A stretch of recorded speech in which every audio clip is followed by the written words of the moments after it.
నిన్న వీడియోలో మీకు చెప్పాను కదా, నా ఫ్రెండ్ అయితే చాలా ఇయర్స్ తర్వాత కాల్ చేసిందని. అసలు ఎక్కడ ఉంటుంది, ఎలా ఉంటుంది, జాబ్ చేస్తుందా, మ్యారేజ్ అయిందా, అసలు తన గురించి అయితే నాకేమీ తెలియదు.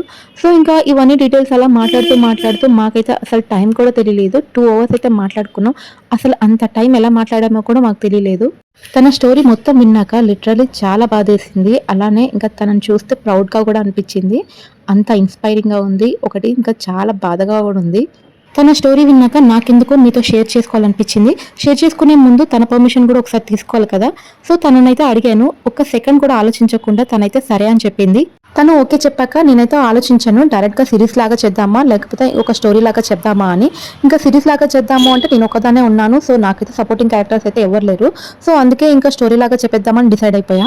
నిన్న చెప్పాను కదా మా హస్బెండ్ బర్త్‌డే అని. సో కేక్ ఎలా వస్తుందని టెన్షన్ పడ్డా. బట్ ఫస్ట్ టైం ట్రై చేసిన కేక్ అయితే బావుంది. బట్ ఇంకొక 5 మినిట్స్ స్టవ్ మీద పెడితే బావుండనిపించింది. బట్ ఓవరాల్ కేక్ అయితే బావుంది.